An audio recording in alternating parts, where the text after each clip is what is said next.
नमस्कार, आप देख रहे हैं नेक्स्ट 9 न्यूज़। मैं हूं आपके साथ दीपक गुप्ता। महाराष्ट्र की सियासी सत्ता में उथल पुथल मचा दी है महाविकास अघाड़ी सरकार ने, क्योंकि आज कुछ उपचुनाव के नतीजे सामने आए जो कि चिंचवड़ और कस्बा सीट के नतीजे हैं। और इससे पहले एमएलसी की यहां पर कुछ बड़े चुनाव के नतीजे सामने आए थे, जिसमें महाविकास अघाड़ी सरकार ने बीजेपी को झटका दिया था। अब शिंदे ने फडणवीस का दामन थामा है, तो क्या शिंदे को फ़ायदा मिल रहा है या फडणवीस को, या दोनों को ही फ़ायदा मिल रहा है? अगर देखा जाए तो कुल मिलाकर शिंदे के दोनों हाथ घी में नज़र आ रहे हैं और नुकसान सबसे ज़्यादा फडणवीस का हो रहा है, क्योंकि कुछ चुनाव जीतते हैं तो कुछ से ज़्यादा चुनाव हार जाते हैं। अब 28 साल का पुराना उनका किला ढह दिया गया है यहाँ पर कांग्रेस पार्टी के द्वारा, या यूँ कहे महाविकास अघाड़ी सरकार के द्वारा। और ये बहुत बड़ी जीत बताई जा रही है, क्योंकि 28 साल तक वहाँ पर बीजेपी का दबदबा था और जिस तरीके से सीट पर उपचुनाव हुआ और यहाँ पर जीत हासिल करी रविंद्र धांगेकर ने, ये शानदार जीत बताई जा रही है। और इस जीत का जश्न उद्धव ठाकरे से लेकर शरद पवार और नाना पटोले भी मनाते नजर आ रहे हैं, क्योंकि उनको उम्मीद थी कि महाविकास अघाड़ी सरकार सत्ता परिवर्तन के खेल के बाद बड़ी जीत दर्ज करेगी। इससे पहले हमने अंधेरी ईस्ट उपचुनाव देखा था, जिसमें ऋतुजा लटके के सामने बीजेपी अपना कैंडिडेट उतारने वाली थी, लेकिन तब कैंडिडेट नहीं उतारा गया था, क्योंकि वहां पर राज ठाकरे ने बीजेपी से ये विनती की थी कि आप अपना कैंडिडेट मत उतारिए, और उस सीट पर किसी का निधन हुआ है तो उसके परिवार को ही वो सीट समर्पित कर देते हैं। तो ऐसे में ऋतुजा लटके वहाँ पर आसान सी जीत दर्ज कर पाई थी। लेकिन बात जब यहाँ पर आई रविंद्र धांगेकर की, तो आखिर कौन है रविंद्र धांगेकर, जिन्होंने बीजेपी की नींदें उड़ा दी, जिन्होंने भारतीय जनता पार्टी के शानदार नेता को यहाँ पर हार का स्वाद चखाया?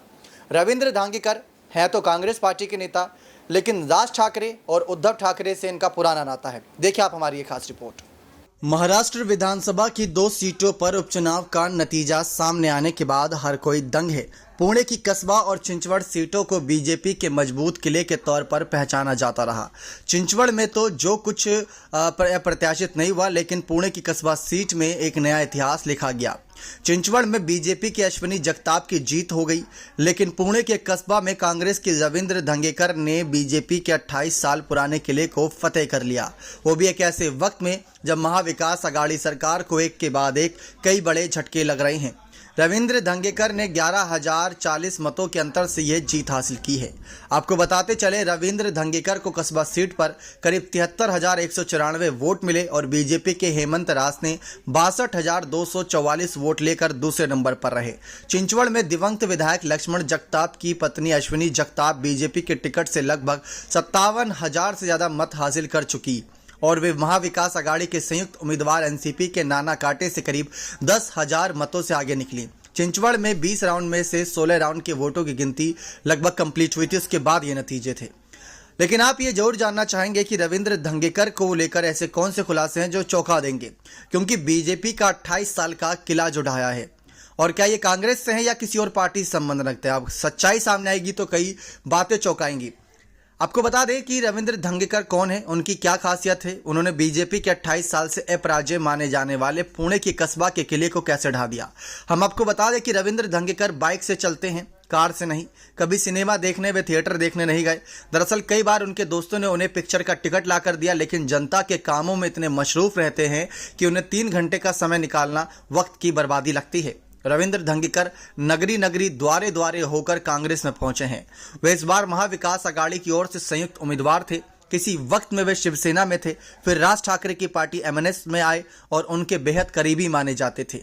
मनसे में रहते हुए 4 बार नगर सेवक बने, इसलिए कस्बा का चप्पा चप्पा उन्हें जानता है। यहाँ उन्होंने काफी विकास के लिए काम किया। आपको बता दें, 2009 में उन्होंने एमएनएस से ही विधानसभा का चुनाव लड़ा। यहां वे बीजेपी के वर्तमान सांसद और तत्कालीन उम्मीदवार गिरीश बापट से हार गए, लेकिन नए उम्मीदवार होते हुए भी उन्होंने बापट जैसे दिग्गज को कड़ी चुनौती दी थी। बापट उस वक्त इनसे सिर्फ 7,000 मतों से ही जीत पाए थे। 2014 के चुनाव में भी धांगेकर को जीत नसीब नहीं हुई। फिर इन्होंने अशोक चौहान की मौजूदगी में कांग्रेस का रुख किया, लेकिन कांग्रेस ने उन्हें 2019 में टिकट नहीं दिया। आपको बता दें, रविंद्र धांगेकर अपनी बारी का इंतजार करते रहे। धांगेकर ओबीसी समाज से आते हैं। कस्बा की सीट पर लगातार ब्राह्मणों को टिकट मिलता रहा। ब्राह्मण समाज के यहाँ पर जिस तरीके से चर्चाएं थीं, आपको बता दें 30% वोट मिले। ब्राह्मण समाज के अलावा यहाँ ओबीसी और मराठा वोटरों की भी तादाद ज्यादा है। इस बार कांग्रेस और बीजेपी दोनों ने ही ओबीसी समाज के उम्मीदवारों को टिकट दिया। ऐसे में कांग्रेस के धांगेकर मविया के संयुक्त उम्मीदवार बने और आज वो घड़ी आ गई जब उन्होंने एक बहुत बड़ी जीत हासिल कर ली। इस जीत का जश्न महाविकास अघाड़ी सरकार बना बना रही है, क्योंकि एक वक्त अभी हाल ही में जब एमएलसी चुनाव हुए उसके बाद भी जो नतीजे सामने आए वो भी चौंका देने वाले थे, और दूसरी तरफ जो अभी हाल ही में उपचुनाव के नतीजे सामने आए ये भी चौंका देने वाले थे। इससे पहले भी जो अंधेरी ईस्ट उपचुनाव हुआ था वहां पर ऋतुजा लटके ने जीत हासिल करी थी, वो नतीजा भी सबके लिए चौंका देने वाला था। यानी कुल मिलाकर देखा जाए तो अभी तक 3 ऐसे उपचुनाव हुए जिसमें 2 महाविकास आघाड़ी सरकार और एक भारतीय जनता पार्टी यहां पर बाजी मारती नजर आई। लेकिन महाविकास आघाड़ी की जीत के लेकर चर्चाएं बहुत जोरों पर है, और कस्बा पेठ से कांग्रेस के वीरेंद्र धांगेकर की जीत के सिलसिले पूरी यहां पर कह सकते हैं महाराष्ट्र की चर्चाओं का विषय बने हुए हैं, क्योंकि किसी को उम्मीद नहीं थी ऐसा खेल हो पाएगा। 28 साल पुराना किला जो ढा दिया गया है। अब देखते हैं कैसे यहां पर महाविकास आघाड़ी सरकार इस पर तमाम बातें रखती हैं। लेकिन महाराष्ट्र कांग्रेस इकाई के अध्यक्ष नाना पटोले ने कहा कि हमें उम्मीद है कि महाविकास आघाड़ी के दोनों उम्मीदवार जीतेंगे, ऐसी उनको उम्मीद थी। लेकिन कांग्रेस के इस शानदार नेता ने जीत हासिल करके तमाम सुर्खियां बटोरी, और जिस तरीके से ये सीट रही ये काफी ज्यादा चर्चाओं का विषय रहेगी कि कहीं ना कहीं बीजेपी के और शिंदे के गठबंधन पर मुंह तोड़ जवाब है ये एक। देखा आप सभी ने किस तरीके से शिवसेना से राज ठाकरे की पार्टी में गए, और कुल मिलाकर देखा जाए घाट घाट का पानी इन्होंने पिया हुआ था। बस बीजेपी में ही नहीं गए थे क्योंकि बीजेपी के धुर विरोधी बताए जा रहे थे, और कांग्रेस पार्टी ने इन्हें मौका दिया तो इन्होंने इस मौके पर चौका नहीं बल्कि सीधा शानदार छक्का लगाया, क्योंकि 28 साल पुराना किला ढा देना ये बहुत बड़ा कॉन्फिडेंस देता है एक तरीके से। और जैसा कि यहाँ पर तमाम बातें आ रही हैं कि उद्धव ठाकरे इमोशनल कार्ड खेलेंगे, शरद पवार उद्धव ठाकरे का इस्तेमाल करेंगे, और उद्धव और शरद यहाँ पर अलग रणनीति करेंगे, और कांग्रेस पार्टी असली खेला करेगी, क्योंकि कांग्रेस पार्टी मल्लिकार्जुन खड़गे की अध्यक्षता में काफ़ी एक्टिव हो चुकी है। आज 2 राज्यों करीब 3 राज्यों के चुनाव नतीजे भी सामने आए, उनमें 2 में बीजेपी और एक में कहीं ना कहीं टीएमसी यानी कि ममता बनर्जी की पार्टी आगे नजर आई।